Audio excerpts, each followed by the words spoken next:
everybody. It's me again, Rozalind from Diabetes College Less Diabetes. So today, like I promised in the previous episode, we're going to be talking about types of diabetes. Okay, I have to pause here to say that after this, we will talk about pre-diabetes and metabolic syndrome. It's really, I'm kind of reminding myself so we don't miss it because it's really quite important. I did mention it in one of the episodes. Okay. Disclaimer, not representing my employer. I'm not representing Diabetes Canada or International Diabetes Federation. We're just here for each other. Diabetes, College Less Diabetes, an interactive session, information only. If you have any concerns regarding your diabetes or your health, the best thing to do is to go to your doctor and get an individualized treatment. So this is information for us to help each other. Okay, so I'm going to move into type 1 diabetes. So type 1 diabetes is typically, in the olden days, we used to call it juvenile diabetes or insulin-dependent diabetes. So it's more predominant among the people, so young person diabetes. So what is type 1 diabetes? The simplest way I can put it is, okay, you in your body, we do have what we call immune system.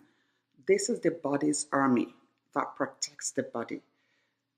In every country, they have an army that guards them, look after them to fight against the enemy.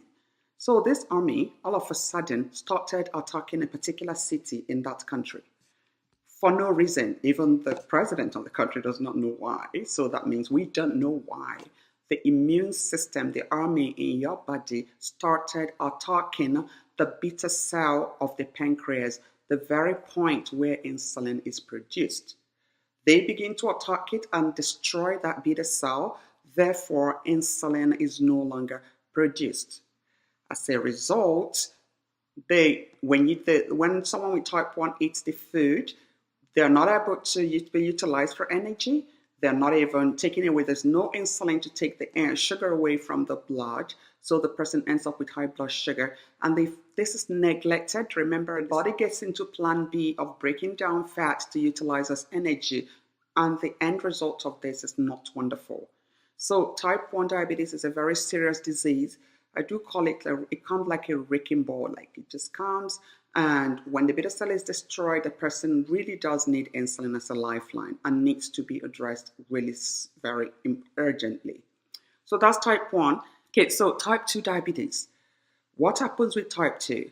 It's actually the most common type of diabetes. It happens about 90% of people with diabetes have type 2 diabetes. So it's really very common. We do call it a lifestyle situation, which I'm not going to really draw so much on. Why we call it lifestyle is because most of the time, if you have type 2 diabetes, we do emphasize on the need for people to address their diet and also address their exercise pattern, be more active and all that in order to help with that. But that will be a story for another day because we're going to talk about it in more details. But for type 2, we say that your body is still able to make some level of insulin, and that is probably not enough to take away the sugar as required. Or in type 2, the body might make that much insulin, enough insulin. However, the point of entry, if you remember what I said about on the previous episode, when you eat your sugar food, like your carbohydrate food, and it turns to sugar, maybe rice or pasta, the insulin is released to open the door and takes away the sugar, then moves them to where they will be used as energy. So this point of entry, where the sugar is moved by the insulin to be utilized as energy, is resisting the activity of the insulin, is preventing the insulin from really channeling that sugar into the cells to be used as energy. So you have a whole lot of sugar hanging around in the blood, despite the fact that the body is making every effort to produce as much insulin as possible. So that is what we call insulin resistant. It's usually, most of the time, you could have that resistance if there is what we call abdominal obesity, which we will talk about. That's why I did mention that, reminded myself I need to talk about prediabetes and metabolic syndrome. So don't worry, we will talk about that. But for now, suffice it to say that when the sugar is available to be utilized as energy, insulin comes to take the sugar to direct them to the cells. But the point of entry, at the point of entry, the door is closed. The key cannot open the door anymore. It's jammed.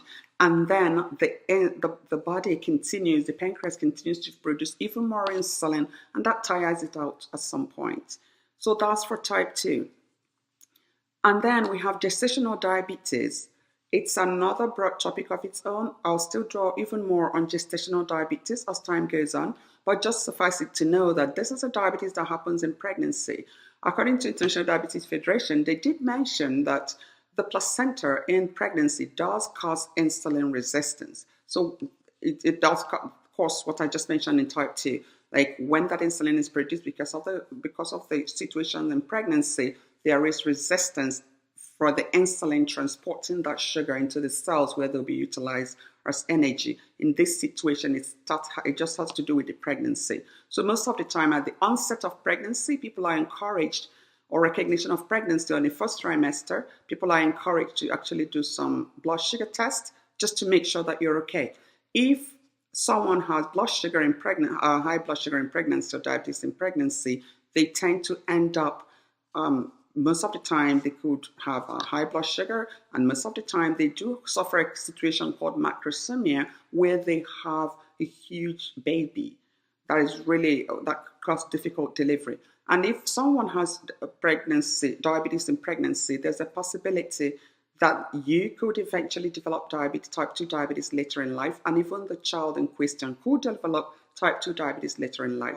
In summary, we did mention that type 1 is autoimmune, where the immune system attacks the beta cell that produces insulin, and so insulin is not produced in type 1, and so they must do insulin. They depend on insulin.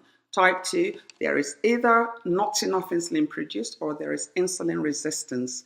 In gestational, it's a diabetes that occurs in pregnancy because of all the things in pregnancy. The placenta could cause insulin resistance, and if this happens, the baby, if nothing is done about it, the woman will end up having a really huge baby and some other complications.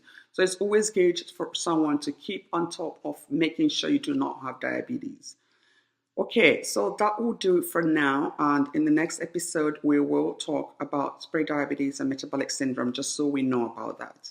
Okay, I will see you in the next episode. And I do hope that you will always go episode by episode, just so you don't get lost in the system. You take care now, and I'll talk to you. We'll see again, or we'll talk again in the next episode. Okay.